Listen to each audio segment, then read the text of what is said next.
Okay. We are live. Welcome to the Uncovered series. You have a very, very special situation here tonight. You've got some Broncos and Seahawks coverage from some of their favorite fans in the game. So we're going to talk some shop. I am Fantasy Picasso here repping the Broncos. We've got Brandon and Matt from the Flex Network. And I'm going to throw in the Broncos intro because let's ride, baby.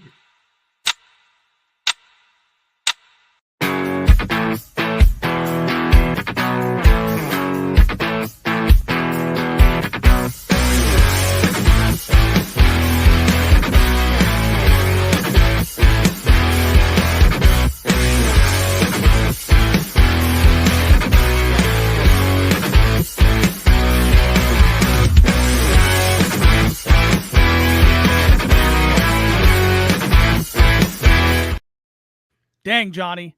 I don't know if you could use Let's Ride anymore. Is that officially like a thing that you can't do anymore? Or?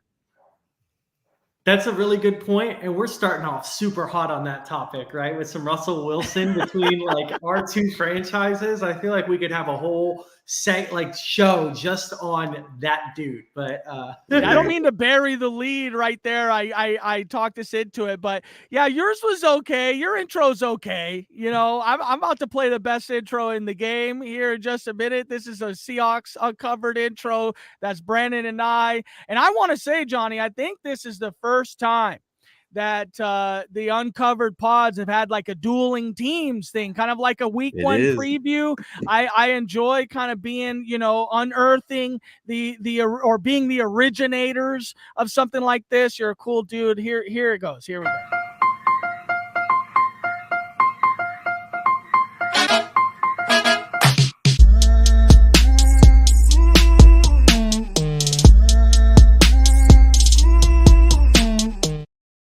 Yeah, I don't know. I kind of like ours. It gets a little hype. Yeah. I don't know if there's ours anything is so swaggy.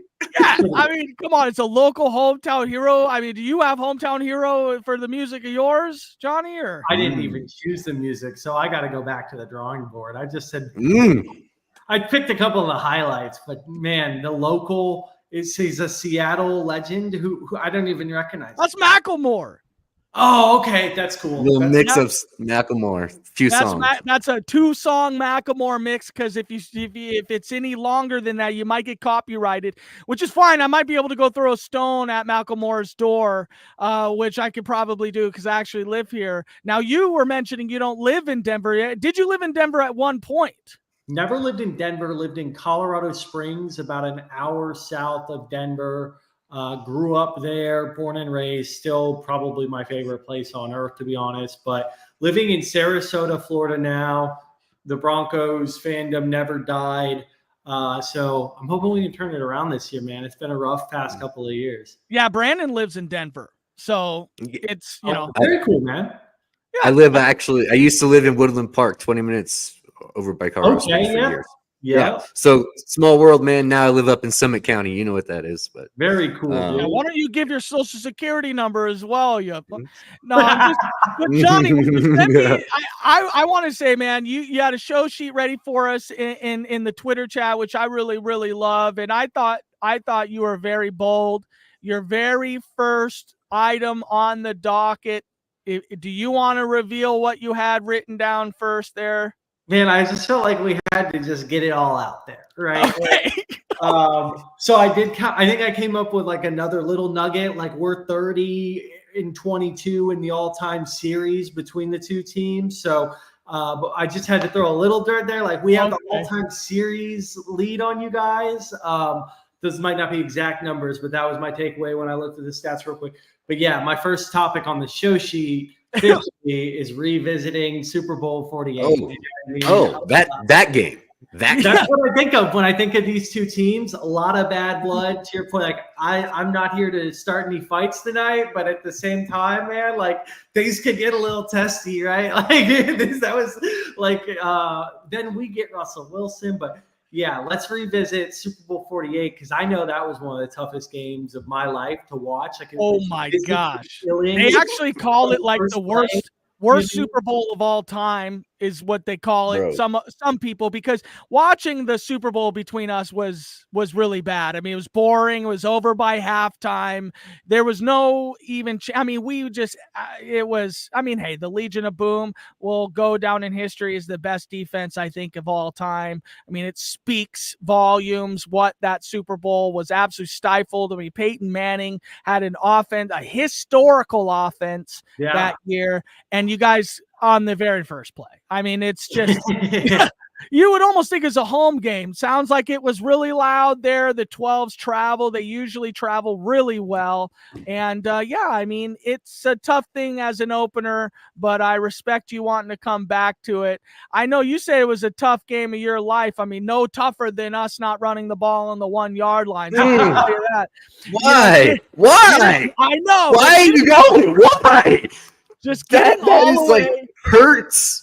Hey, I would rather take it the way Johnny took it and just know from the get-go it was over than getting all the way down to the very end. By the way, there was a podcast called Politicking that recently dropped. Marshawn Lynch and Pete Carroll got together, and I don't know if this is the first time, but it's worth a listen because they go through it all, and it was pretty crazy. But Picasso, paint us a picture here of what you were thinking on, I mean, just 3 drives in even. I mean, what was going through your mind? Yeah, I just wanted it to be over. And, honestly, I'll also say, like, this is my big thing was I always hated Russ from then on. Like, I never really liked him as a Seahawk. So that game kind of cemented it because it was always like you wanted to see him get tackled, right, and get sacked, but he was so good at just extending the play and escaping the pocket. And so just such a frustrating player to watch as like an opponent, and then just to absolutely beat us into the dirt. And then when we're rebuilding the team, this is the guy who we want to go target. It just, I've said it as long as I've been on record that like that was just not a move that I think the upper brass understood what their fans wanted. So, I'll shift gears a little bit because I want to know, like, that's got to have been the best game of best day of your life watching them win. You probably still have a lot of love for Russell Wilson deep down, right? Well, talk to me through your stance on Russ. Do you see him as a clown though? Isn't he? You have to admit he's a clown, right? Go ahead, Brandon. I don't think he's a clown. I think I think he just started feeling himself a little bit. But I mean, he was a superstar in a place like Seattle where you got revered because he brought it home, man, and did it right. And I think that buys a lot of leeway with us. So I'm very happy to have him. Sounds like a true fan. That sounds like exactly what I would have said. Do you think that he can find success again in Pittsburgh? No, he's done. No, he's done. His time is over. I mean, his time is over being a top 25 quarterback. I think that would be, if I'm a franchise like the Steelers, I would like to see at the first instant, Russ struggles. It's Justin Fields' time, I think. Well, it's interesting enough to also see that the Steelers and where they are right now offensively are essentially a very similar team to the Seahawks team that he left, and a very similar team to the Broncos team that he left as well, where you have essentially a single wide receiver that is and should be getting all the work. And they are, in my opinion, George Pickens, good receiver. Johnny, I don't know what would you think? I mean, in real NFL football, George Pickens or Cortland Sutton.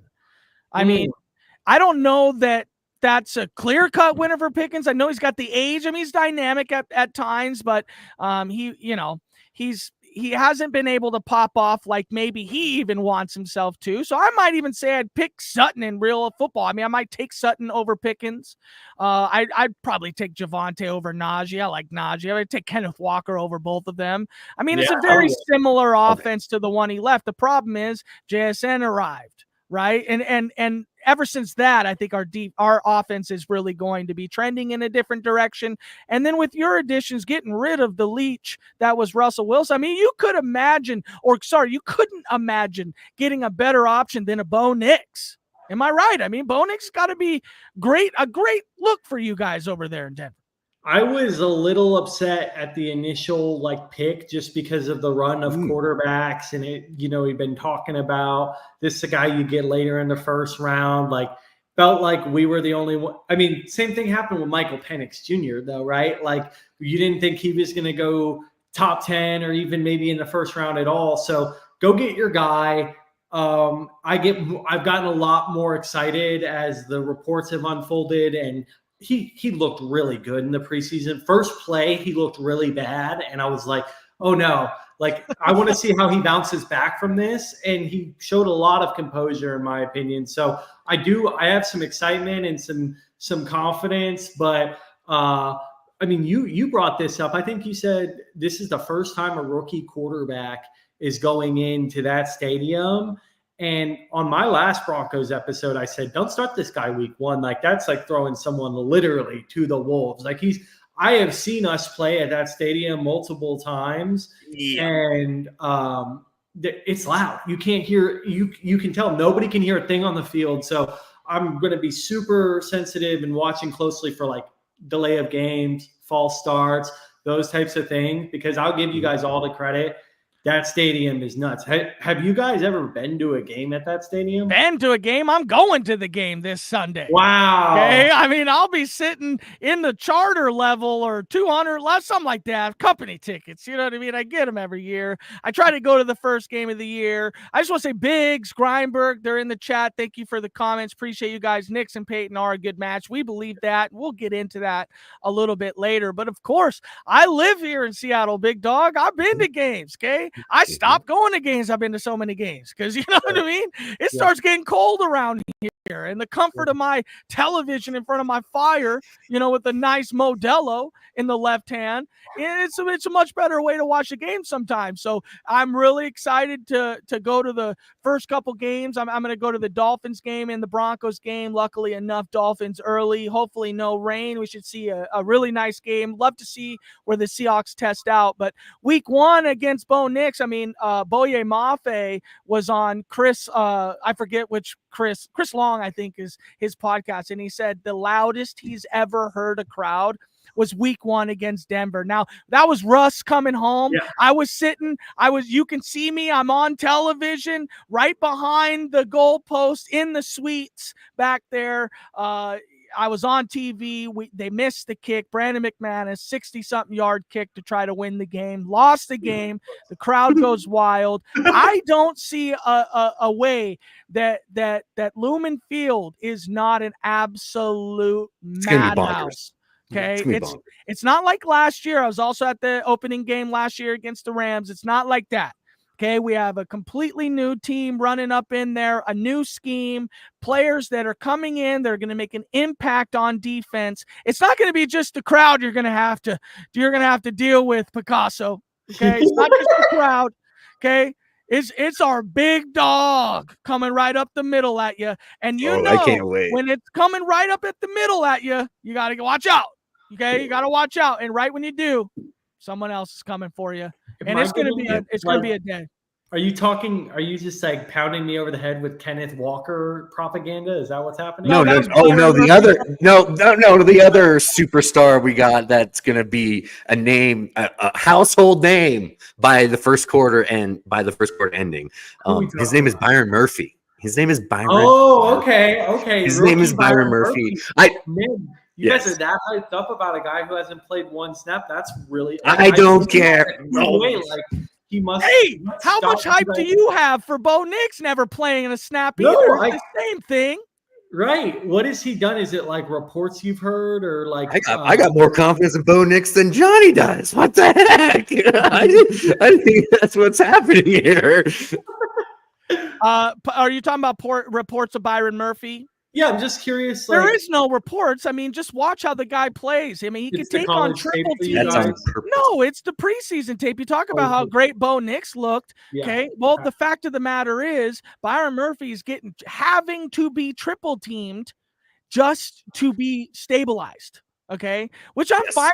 Give me 3 guys in the inside and give me you got outside tackles there pretty good. So, hey, we'll have to check it. But. And guess what? One of the best NFL centers in the league that the Broncos had in Cushenberry is signed with the Titans. That is a massive, massive loss for that unit. And I can't wait to see how they overcome that with Byron Murphy game 1. I really think and Leonard Williams next to him, it's gonna be a handful for your line. What you know about Belly? What you know about Quinn Miners, boy? He's gonna hopefully push Byron Murphy back a little bit. But you have to hope, Johnny. You have to hope, Johnny, because it's coming for you. Okay. You see how we got 2-on-1 right here? That's how it's gonna be for your boy. Every single time, that's how it's gonna feel for your boys. That's exactly what's gonna happen. Johnny didn't know what he was getting himself into here tonight. Oh no, exactly what I was getting into, man. All right, Johnny, you have it in your show sheet.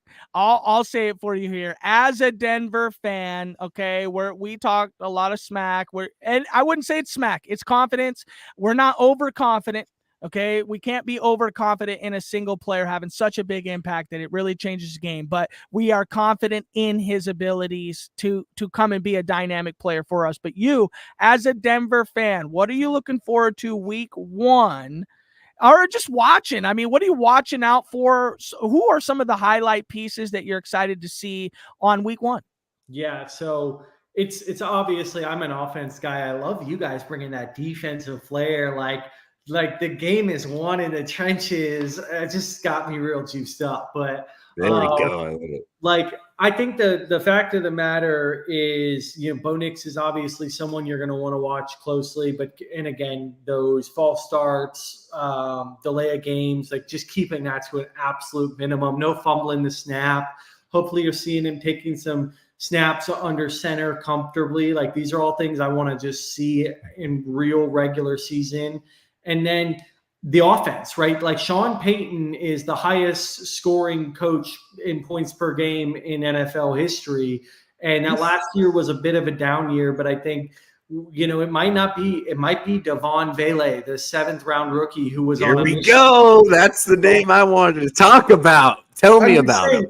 I want to see us make it work and move the ball down the field and string some drives together, because ever since Peyton Manning's last season, he was struggling to move the ball down the field. We won that Super Bowl off of our defense. And I think Broncos fans would love to see Sean Payton bring that offense back to an offense that's scoring 25 plus points a game week in and week out. So that's what I'm watching for. Are we moving the ball? Can we put up 20 plus points? And I know you guys are a good defense. I mean, you're excited about your defensive line. I like Devon Witherspoon, and I'm sure you guys. We do too, brother. Yeah, I've always thought about the Seahawks as like a really soft, obviously because of my Legion of Boom nightmares. Like, even when they got rid of some of those guys like Richard Sherman, it was like, okay, Michael Jackson's next man up, right? And stuff like that. So how we play up against that team is going to be really Hey, Johnny, tell me a little bit about Devon Vele. The word is that he's going to be playing slot here. Now, this Player Profiler, obviously Johnny from Player Profiler, wonderful software. If anybody doesn't use it, you're wrong. Player Profiler, the gold standard in the industry as far as statistics and stuff like that. But 6'4", 203. I mean, what do we really think? There's being talks. Matt Kelly says that we might see more out of Devon Vele than we do out of Marvin Mims this year, and people should be ready for it. Tell me about it. I mean, and that's the thing is Troy Franklin too, right? Like, this is a guy that everybody was so hyped up about, like undroppables included. And he is the one who the reports are, this guy is more pro ready. And that comes down to run blocking. That comes down to strong hands in traffic, large catch radius. The dude is 6'4" with extended wingspan. Again, the one really wonky thing is like the spreadsheets absolutely hate this dude. Like, was a 0-star recruit, isn't even in the 24/7 sports system, then walked on, then earned a scholarship, then went on a mission trip, and is now 26 years old as a rookie. But this is just feels Sean Payton-esque. Like, not quite Marquise Colston, but like he'll take somebody and put him in a role and give him opportunities. And you mentioned it. He could come out of the slot.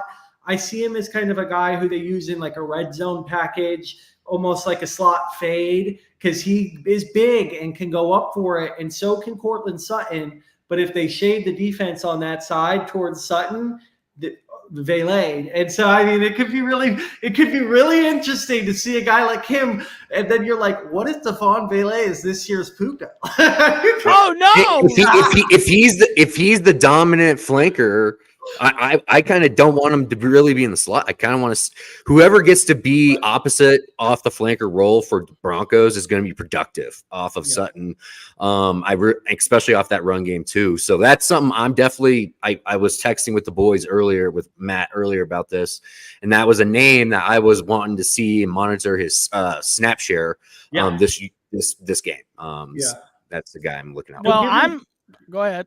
I was just going to say, to your point, it might not be 80% snap share or even 60%. No. But it's almost also when he's on the field, whatever is it targets per route run? Like, are they drawing up plays for this guy in the red zone? Like, that's interesting. So. Well, and that's bad for our fantasy teams. Hey, I don't know about you, Johnny, or how much I would assume since you're an analyst over at Player Profile or fantasy football is a big deal in your life. It's a big deal in our life as well. Everything.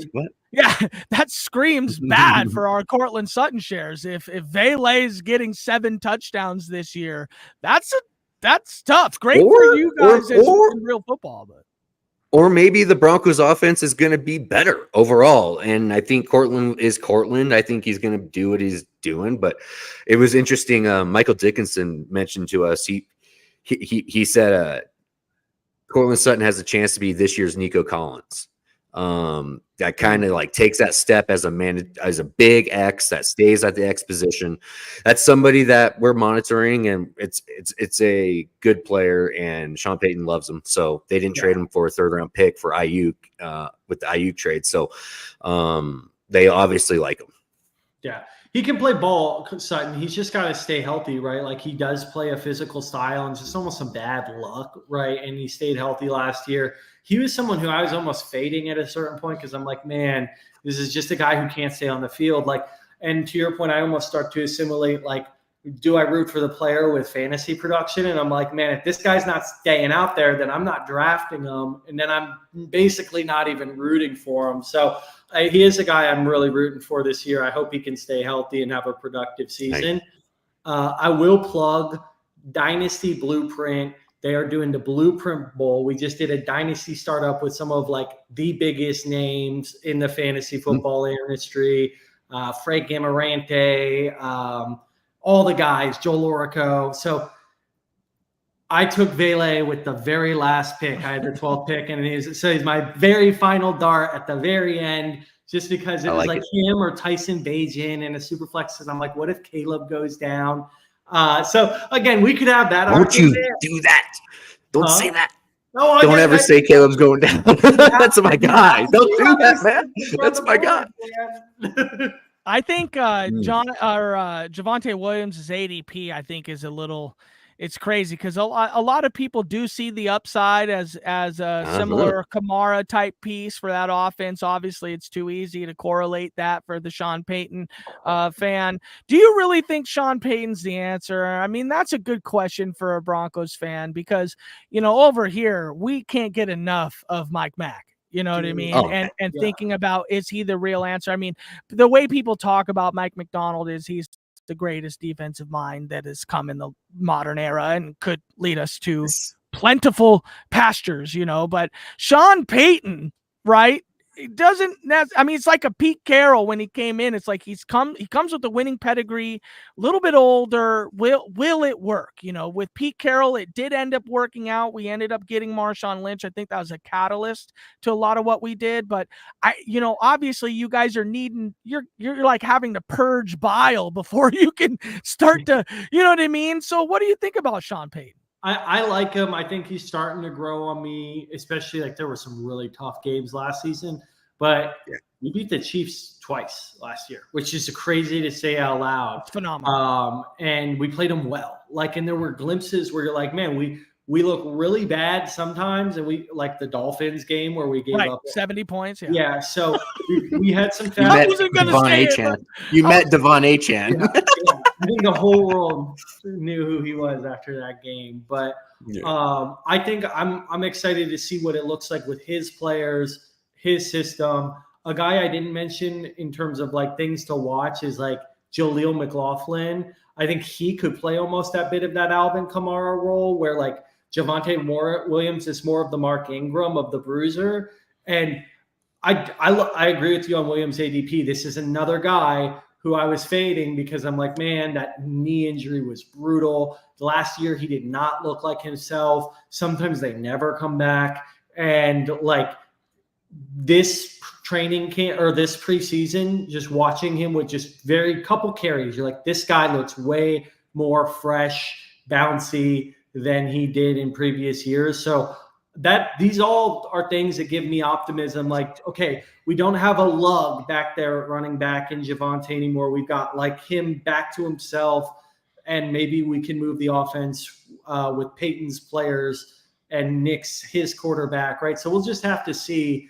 But wait, I mean, you talked about Mike Mack, man. When I think about the Seahawks hirings this offseason, like I loved watching the Huskies, man. And that Ryan Grubb offense, and then watching just a few drives I did in the preseason. And some of the camp reports of just like, you'll see Geno throwing it before the JSN's even out of his break, and he's just right where it needs to be. And you guys didn't even I'll talk to you. I got Ryan you. Grubb. No, I know. And that's kind of the weird. I know it seems weird because Ryan Grubb is so elite. It goes without statement that what he was able to do last year might be even better than what Mike McDonald was able to do. But also, obviously, playing at the NCAA level is just a tad bit different. But the scheme has been able to work anywhere. It produced Jake Haener's, prime Jake Haener, which the Saints are still hoping to hold that on, but not before my boy got there. And now he sucks, basically. Screw him. We don't like him. We like Spencer Rattler. Give the ball Spencer Rattler, and you'll be fine. Give it to him. But you're right. I mean, or what I was going to say was it would almost act like here that Ryan Grubb, because we live here, it's like, Ryan Grubb's almost happily taken a back seat. This is absolutely Mike McDonald's defensive scheme that will lead this team. And what's great is Ryan Grubb seems to be the guy that's just happy to sit back and score his points and happy to get to be, known as that elite level guy. Mike McDonald's been able to do that in the NFL. Ryan Grubb hasn't. So he does need to prove himself to a certain degree. And, from what the players are saying is that the offense is just so much better suited for them. As you mentioned, JSN, right? But the reality is a Ryan Grubb-led offense is so predicated on quarterback play. You would like to think that it was O'Dunes there. You like to think that it's DK Metcalf. But the reality is you need a quick-acting, decision-making, arm talent quarterback, a guy that can make the throws. Because if he's going to make the decision to throw it, heave it downfield, the guys are going to be open. The scheme allows the guys to be open. It's just a matter of trusting in the deep ball. Geno's at this point where, and me and Brandon and I talked about this on our podcast, and maybe this is a good question for you, Johnny, is Geno Smith could absolutely have a season that you see all of a sudden he's in that Jared Goff conversation. Jared Goff's making a lot of money. Geno wants a new contract. He basically talked about it. They said, hey, we'll wait for the end of the year. Let's wait till next year, see what happens. But Geno Smith, he's old, not incredibly old enough to probably get a 3-year deal we are probably not looking at QB until 2026 for Seattle's team. Realistically, there's not really great options coming out next year. Maybe I like Cam Ward a little bit, former WSU guy. He looked really great. Probably not prospecting to be mid to late first rounder, but we saw Malik Willis go early first round. That was an idiot move. But you know what I mean? Cam Ward could be on that same idea, but we want to wait till 2026. So, Johnny, do you think it's at all possible that Geno plays out of his mind? The scheme fits so well for him that Ryan Grubb and the entire Seahawks organization say, this is our guy. We can squeeze blood out of this turnip for the next 3 years and potentially make a Super Bowl run. I mean, do you think that's possible? I think this is a Dave Canales plug in disguise, because he did it once with Geno, then he did it with Baker Mayfield. Now he's probably going to go do it with Bryce Young, to be honest. And I do think like that scheme last year was kind of rough for the whole offense. Like you could tell JSN was not mad to get rid of Shane Waldron, right? And I think that Geno, in my humble opinion, balled out last year. If you look at some of the tape and some of the throws he made, like the dude is very, very talented. I don't want to go as far as to say it's like he's more talented than Jared Goff, but I think people have been sleeping on Geno for a very long time. Like the dude's able to step up in the pocket, avoid pressure. Like he dealt with a lot of pressure. And who's Jared Goff got as his tackles? Like Taylor Decker and a top 5 offensive line. You know what I mean? Like be a lot easier to look good with those guys blocking for you. So and that pretty blonde hair with all that money, it's incredibly good to look good there. You know what I mean? We don't got that. God did not give me any of that, but I still like Jared Goff. Okay, I'm not a hater. I agree with you. I think Geno balled out last year. What's kind of cool about Geno is you don't see him as a career backup. You really don't. Drew Lock, you kind of see that in Drew Lock, right? Daniel Dimes probably going to be regulated to a career backup position, probably out of the league, actually, because I don't know that he can really do it. I mean, he could do it with his legs. I think that's the only way he bails himself out to a multiple-year contract beyond these next, 2 or 3, 4 or 5 years, something like that. But Geno just doesn't scream that. I mean, he's had the talent this entire time. I think he's just been kind of told to sit back more than needed. He's in a couple rough situations, comes to Seattle, absolutely flourishes. And yeah, you're right. He balled out. Now, Biggs, thanks for being in the comment chat here. Now, Biggs is a Raiders guy, so you guys, can't beat Las Vegas, so yeah, it's tough right there. But Geno and JSN are going to break the NFL. That's the comment here for the listeners. Now, Johnny, I actually had a question here last night. I listened to Davis Maddock and Peter Overzet getting their week 1 lineups out into the ethos there. But apparently the biggest smash play on the first week of the DFS slate is Geno Smith and JSN. JSN's under 5K. Geno Smith, a value buy at quarterback. Yeah. I mean, you can absolutely see a 2-touchdown game coming here for JSN. What do you think? Well, so we've got Surtain to probably cover DK, right? And is Surtain a cover corner? Is there or is he going to follow DK? Not 100%, but he's more of like a perimeter guy, and so is DK, right? So like that's kind of how I would project it. He's also our biggest corner, but behind him you've got like Riley Moss and Damari Mathis. And my point is like this was my question on the show sheet is like, was JSN come overhyped, right? Because he was kind of a disappointment last year. And this just goes back to me pounding the table about how bad that Shane Waldron like scheme was. Is like, I don't think he was. I think he's a very talented dude who, he could cook us. Lockett doesn't sound like he's 100% either, right? So it sounds like he's going to be like forced into a wide receiver 2 role, which I don't like to say force. Again, I think he was probably the better wide receiver the day he was drafted, but there was some sort of like Shane Waldron weirdness going on in his brain. Anyways, was JSN overhyped is my question for you guys. And do you guys feel the same way I do about Shane Waldron? Go ahead, Brandon. JSN is everything that we know he's going to be. It's just, you could take the best player in the world, and if he's not putting the correct opportunities to flourish, then what are we doing here? I think that's the story of JSN so far. There is hope this year. Like you stated, Lockett's already dinged up. He hasn't been really practicing too much. The matchup because of Surtain with DK, that is going to be a straight up backyard brawl. Over or under 2 fights with DK and Surtain off camera. I'm telling you, those two mix it up every single time, and DK loves to piss people off, and I think that is what's going to be happening there. But speaking of I think I'll let Matt talk about JSN a little bit, but there is a player on the Seattle Seahawks that we have to talk about that's coming up in the show sheet, and I'm like bursting because I really want to talk about him. So hurry up and talk about JSN, and then we're going to talk about the real soul of this offense. Go ahead. So I specialize, I guess, on the Devy side of, or just more college side over the last couple of years for our fantasy channel. And I had marked JSN to the Seahawks long before anybody ever even really brought that idea to light. It was just mainly because he was a perfect fit. He was a perfect fit. Jake Bobo season. Yep. No, that might not be the guy. No, it may be not the dude on the show sheet.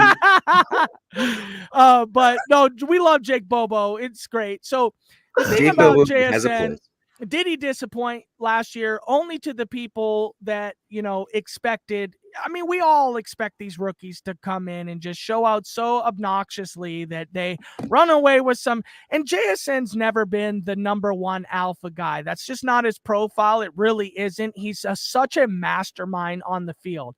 And so when you get paired with Shane Waldron, who claims he's a mastermind, but it's really a bunch of pre-snap stuff that's supposed to confuse people. But then when you realize that you can just shut it down with one defensive scheme, it starts to make it look like, whoa, fuck, this guy barely knows what he's doing. And I think that that's what it is. Not to mention you mix that with Pete Carroll and his affinity to run the ball on second and long. It's just a weird path where I don't think Shane Waldron even got the opportunity to really try to open it up. Our team just wasn't like that, being led by Pete Carroll. Unfortunately, that's what it is and what it was. We would prefer to make sure that Tyler Lockett gets his lion's share, which I have no disagreement with because I love Tyler Lockett and he's great. But the reality is once Ryan Grubb stepped into this offense and this scheme, it's JSN season. I mean, it's absolutely easily marked as that. We saw it happen with Jalen McMillan. When 2 years ago, when he had his incredible season, I think he's going to be used more like that. Jalen Polk had a breakout season once Jalen McMillan was gone. Once Jalen McMillan came back, you actually saw that he had a great game in the playoffs for the Huskies, went over 100 yards and a touchdown. And I just think that he's the puzzle piece that matches perfectly in the Ryan Grubb offensive scheme. In what we were doing last year, absolutely not. JSN was almost looked at as a wide receiver, a decoy, someone who wasn't even there in sometimes in two wide receiver sets. I mean, which is crazy to me that you would even run two wide receiver sets at all when you have three stellar guys. Yeah. But no, Jason was not a disappointment. You're going to see JSN continue to break out. And we always knew this. In real football, you've got three real good guys, even if your rookie is JSN. Tyler Lockett has some real clout here. He's a wonderful guy. DK is absolute X. So what are you going to do when you got a guy that can play, every other position in both Tyler Lockett and JSN? It's just, it shook out the wrong way. But, Waldron, like you had mentioned, glad he's gone. Happy to see him. So happy to see him eating cake in a different, in a different mess hall than ours, because it just didn't work. But realistically, rest in peace, Pete Carroll. He didn't pass away. He's still with us, but he's just not with the team anymore. And we love him, but it looks like he was forced out, as happy as he made it come across in the press conference, because Pete Carroll is not here in any advisory role. I mean, nobody's seen him. He's not been around. Word is he's taking a teaching job at USC. He's been kind of he's been seen at the UW practice facility, which is kind of cool, meeting with and talking with Belichick, which is a weird thing. They end up meeting back up in a past life, it seems like, by way of Seattle, which is unique. But I think you're going to see something quite incredible, and I know Brandon wants to get to his guy Johnny. Tune him up, Johnny. Yeah. So I mean, I put together the show sheet because I thought this guy was worth talking about, right? K9. Is he set for a top 5 year, right? That's the question. But a little context from my perspective, like the dude's an absolute dog.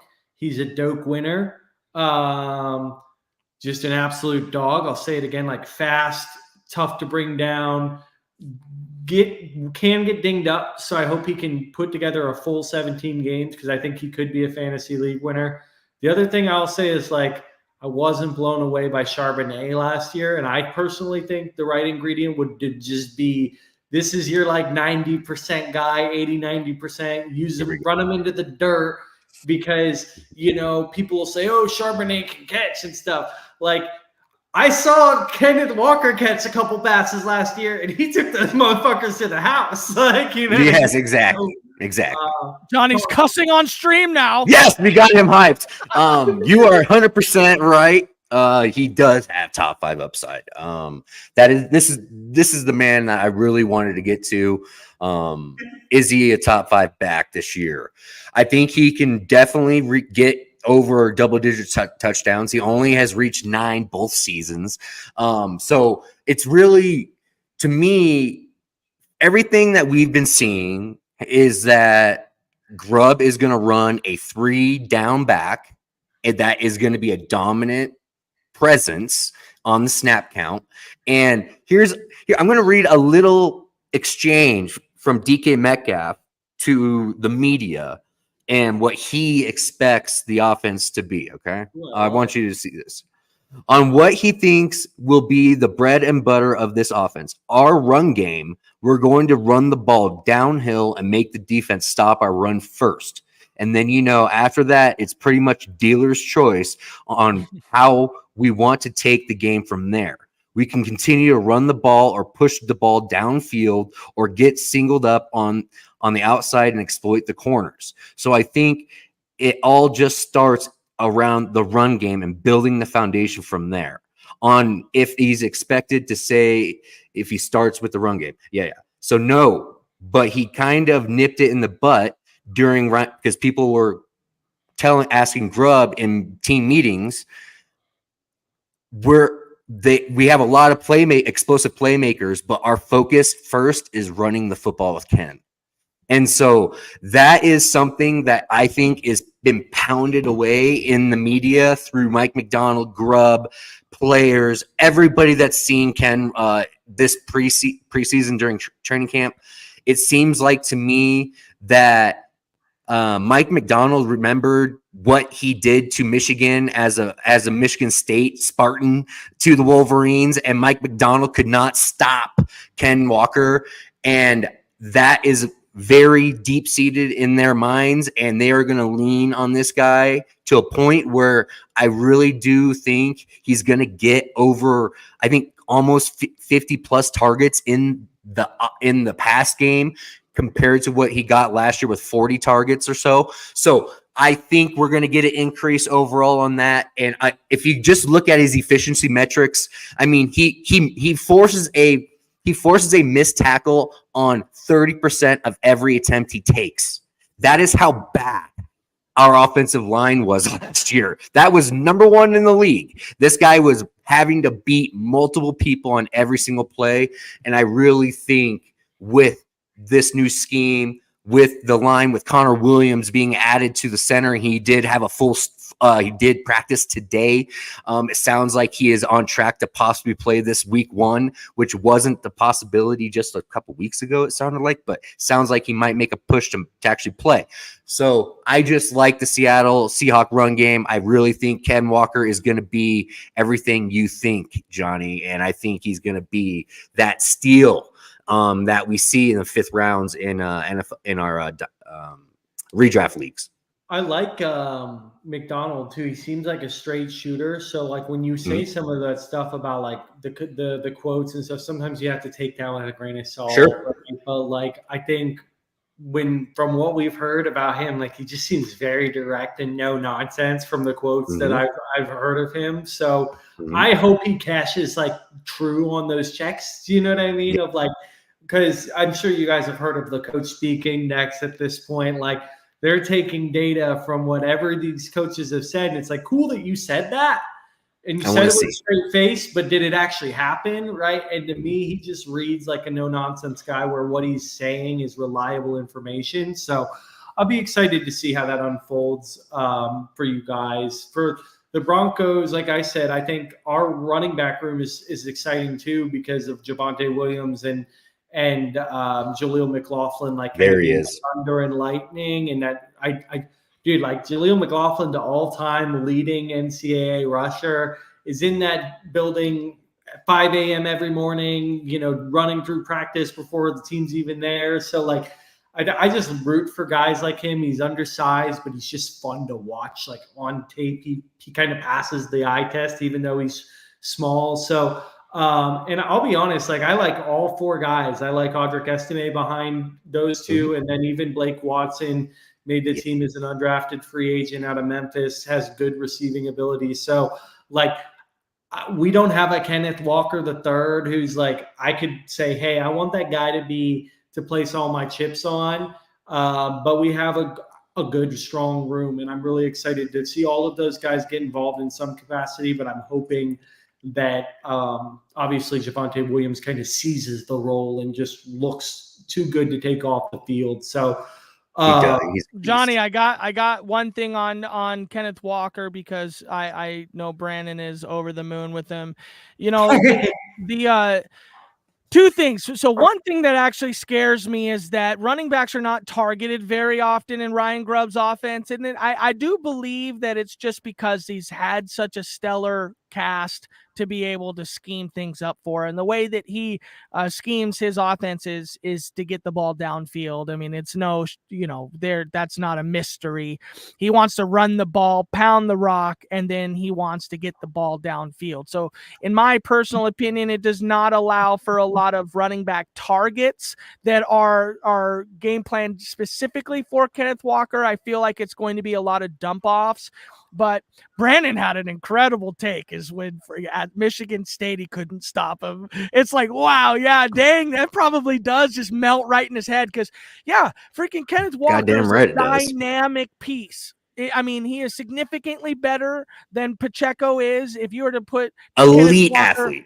Elite. Yeah, it's unreal, next level. I mean, if you think about Kenneth Walker, kind of. Kenneth Walker's draft, he's second round, right? Pick 41. Same thing with Javonte Williams, second round, earlier in the round. The difference is Javonte Williams is a plotter.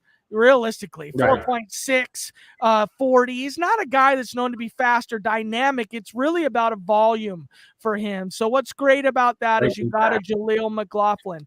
With Kenneth Walker, you can get the ball to him at any aspect of the game, and whether he knows how to catch the ball efficiently or not, it's not about that. It's about what happens when the ball gets in his hand. And that just get it to him. That screams Ryan Grubb.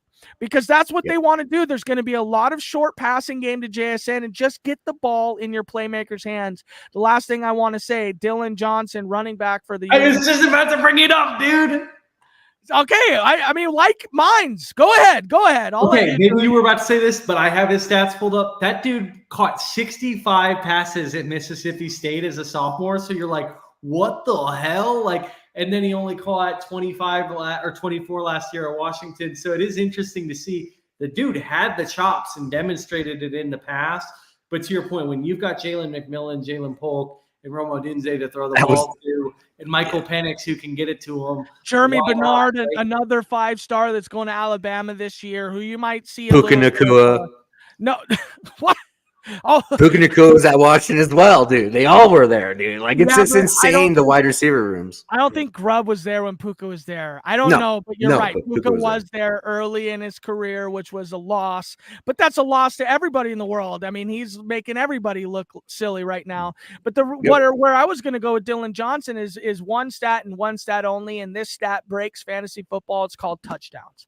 Okay, Dylan Johnson, 16 touchdowns last year. Gimme. Gimme. Gimme. 16 That is touchdowns? exactly what we're talking about. When he's I don't catching give it. a shit what else goes to Kenneth Walker. 16 touchdowns, that's top 5 fantasy football. I don't care what you tell me. And 16 touchdowns in real NFL, that's phenomenal. And guess what? Kenneth Walker was on the field inside the 5 over 70% of the time last year. So it's not going to change. It's going to be the same. This dude is a monster. Yeah, he is their goal line back. I do remember seeing, because I had him in leagues last year, and that's always frustrating, right? When like your guy is getting them down to the 5-yard line, and then they like sub in some. It's the worst. Bigsby. Let's just take Bigsby as an example a few times last year. Or miserable, and you're like, God damn, why are you doing what's this? the Pokemon guy who vulture? Jamal Williams, right? Pokemon, dude. Hate that guy. Out there, and you just let him lug it in, and it's just like, oh, it's so ugly to watch. That ain't happening this year. It's going to K9 guaranteed, and he's going to be K9. He's going to cement himself amongst the top running backs in the league this year. And not only that, but he's signed still with us for, I think it's at least 1 more year. So 2 more this year and next year. So I think he'll with the franchise tag, they could just tag him. Well, and that's a good play for a running back because they don't get paid very much. That's what I would do. Who knows? Okay. Closing out the show here. I already know I'm going to pick my Broncos to win. You already know you're going to pick the Seahawks to win. But let's do it anyways. Let's give our score predictions. Believe it or not, I have the Broncos winning this game. Oh my God, you're so insane. Johnny, you almost were a Seahawks convert this entire podcast. This whole time. He was on the edge. I was just stroking your guys' egos a little bit. I love being stroked, Johnny. Big stroke guy. Okay. 28-24. You've got 28? A touchdown from Jesus. You got 4 touchdowns. No, how are you getting 28 points? I just would love to know how it devises itself. Javon Bailey is going to catch one. We called that out in the show. Dude, Javon Bailey GPP play? Holy shit. Johnny's on fire. Johnny Blaze. Johnny Blaze. 28-24. Broncos by 10. We got Broncos by 10 in the chat. Is it Robin Shealy or Chalet? I'm not too sure. Love to know about it. But yeah, Broncos by 10. Get out of here, Robin. Absolutely not. If the Broncos score 28 points, Johnny, I promise you, there will be a near upheaval. We'll lose it. A defensive guy gets 20. Bro, last year, and now I know it's not the same defense. I get this, right? The Baltimore Ravens forced Brock Purdy to throw 4 interceptions. Oh, that was a brutal game. Yeah. Okay. 14 points, I think the freaking Rams or the 49ers scored. You have to check that on me because I don't have it in front of me. But if Brock Purdy, I know it's the Ravens or it's a little bit different, but I mean, we have the skill players. I wouldn't say we are the Ravens, but we definitely have skill players that can come out and give us a very similar look to what the Ravens were able to do last year. I would say if you guys score over 20, I would be shocked at this point. You know the Seahawks can score 28 points, okay? So I think it's a lot to a little.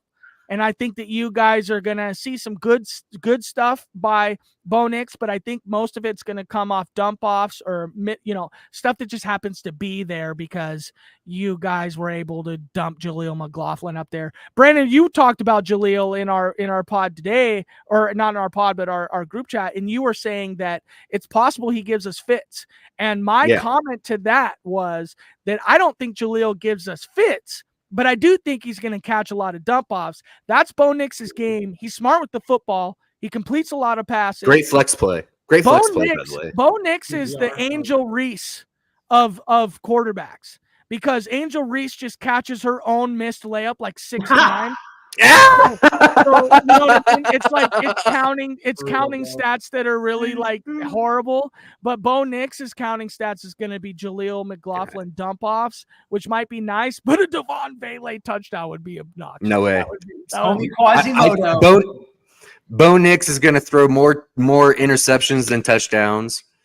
I see Tariq Woolen absolutely crushing whoever he's against. There's nobody that will give him fits besides Sutton. I really don't think there is anybody. He can run with Marvin Mims. He can run with any of them. Vele, he's got length to deal with Vele as well. I'm not worried about that. What the score to me is going to be, it's going to be 31 and it's going to be 17. And I do think Javonte Williams gets one in there. I think that just happens because that's what Sean Payton does, man. He creates opportunities, especially through the air for running back positions.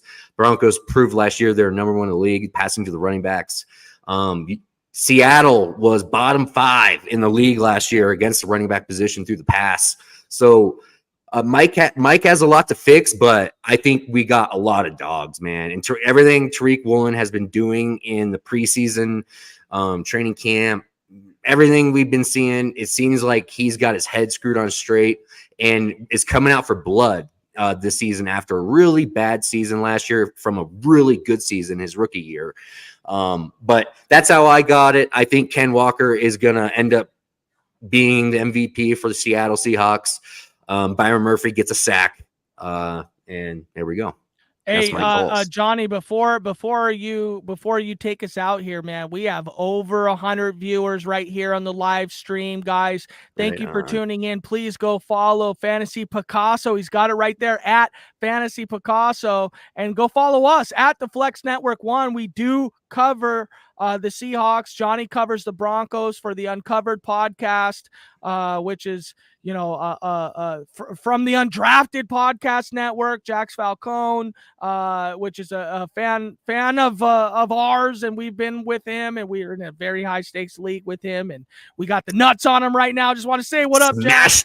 We got the nuts right now. Got you, boys. We're coming for you.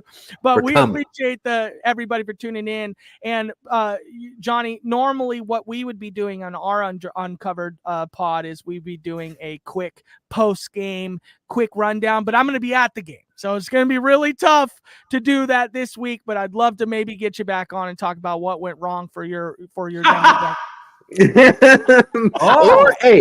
if you want to talk some fantasy football, come join us with Shane Seeley over at DFS Armory Fantasy Football Show. Every Saturday we do a show, fantasy football show every Saturday. And start awesome. sits, talk about our plays of the everything, week, stuff like that. Dynasty. Work with you more, Johnny. You're a great guy. I think we have some good chemistry. So you're now a Seahawks fan. If you listen to this entire podcast back over, you basically talk for us here. You're a Seahawks fan. You kind of did. I am a lover of the game of ball, man. Exactly. It is what it is. Real, recognize real. Super Bowl 48 was rough, right? That'll forever be burned in my brain with the Seahawks in particular. And there's teams that, they're your rivals. But at the end of the day, like if Tom Brady was to join the Raiders tomorrow, who we hate as Broncos fans, like you just gotta love it. You just because it's cool for the game. So I love this. Thank you guys for being willing to do this and not dogging up on me too much, right? No, not too much. So, and I respect the scores. A lot to a little is like that was Matt's guess. Mine was 28-24, and Brandon's was 31-17. Like that's respectable. I don't know what a lot to a little means, but I think it wasn't it wasn't like 100 and nothing. So it wasn't like the Super Bowl score. You're right. Yeah, whatever that was. It was like 50 something. Yeah. You're right. I didn't say that it would be done by play one. It was funny. I had about 30, 40 people at my place for that Super Bowl, and I was the only Seattle fan there. And everybody else was Denver fans. And when Percy Harvin ran that for the touchdown after half, I told them all to get the hell out of my house. That was it. Get out. I'm going to bed. We won. Yeah, just to let you know, Johnny, we've talked about this before, but you don't know. But Brandon actually is a wounded warrior. And and he's in a wheelchair, but you can imagine he was him in his wheelchair telling everyone to get the hell out of here. I mean, what a day that was, Brandon, and we'll remember it forever. Incredible and day. So will Johnny. Yeah, man. Well, seriously, thank you for your service. That's That's a fun story, man. And you guys are good people. I love the energy you bring. I'll have to tune into the Flex Network more often. Yeah, and come on, man. You're going to be a part of it. Let's have No, we got you. I love All it. right. Well, we appreciate you, Johnny. Everyone watching, like, comment, and subscribe to the Undroppables Network. You're going to be seeing content from us all season long. Flex Network's going to be covering Seahawks. I will be covering the Broncos. And who knows, maybe we'll get together all one big party one time. Who knows? So thank you for watching. Leave a comment. I want to hear what you guys have to say about the show. Did I go too far on the other side? Because I was definitely in love to what they're doing in Seattle. I got to admit, I do like it as a football fan. So thank you guys for watching. And I'm not going to throw it up because I can't find it. Oh, wait. Yes, I can. I'm throwing up the Broncos outro, and then I'm ending the stream.